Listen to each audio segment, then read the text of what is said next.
اور اب مدنی خبروں کی تفصیل۔ شیخ طریقت امیر اہل سنت دامت برکاتہم العالیہ کا سوری پیغام بنام طلبہ جامعات المدینہ دورہ حدیث مرکز الاولیاء لاہور و سردار آباد پنجاب پاکستان آپ کو بھی دکھاتے ہیں۔ آپ کا پرمسرت پیغام ملاحظہ کیجئے۔ نحمدہ ونصلی ونسلم علی رسول النبی الکریم۔ سگے مدینہ محمد الیاس قادری رضوی عرف عالو کی جانب سے جامعۃ المدینہ دورہ حدیث شریف مرکز الاولیاء اور دورہ حدیث شریف جامعۃ المدینہ سردار آباد، السلام علیکم ورحمۃ اللہ وبرکاتہ۔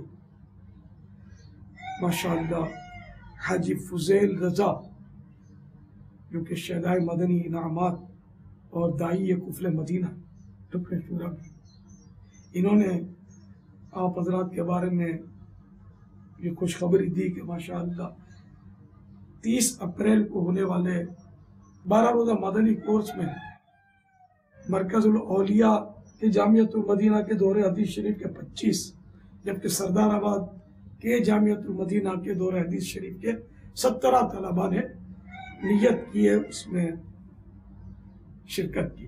مرحبا، 7 کروڑ مرحبا۔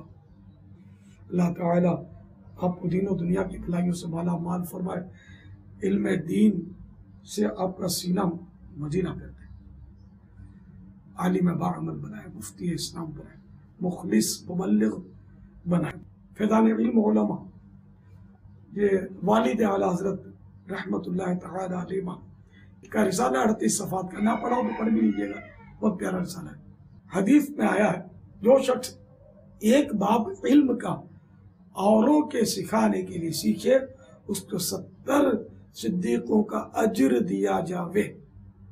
معالم التنزیل میں لکھا ہے رسول اللہ صلی اللہ تعالی علیہ وآلہ وسلم نے فرمایا جو شخص طلب علم میں سفر کرتا ہے فرشتے اپنے بازوؤں سے اس پر سایہ کرتے ہیں اور مچھلیاں دریا میں اور آسمان و زمین اس کے حق میں دعا کرتے ہیں۔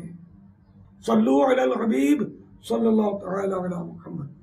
جو طلبہ باقی ہیں وہ بھی ہمت کریں، سب مل کے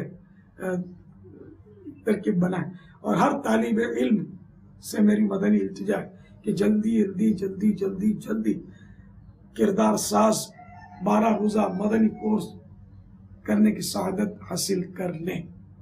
یا اللہ جو جو مدنی کورس کرے اس کی بے حساب مغفرت فرما، اور مجھے، ان کو اور ہم سب کو پیارے آقا صلی اللہ تعالی علیہ وآلہ وسلم کا جنت الفردوس میں پڑوس نصیب فرما، آمین بجاہ النبی الامین صلی اللہ تعالی علیہ وآلہ وسلم۔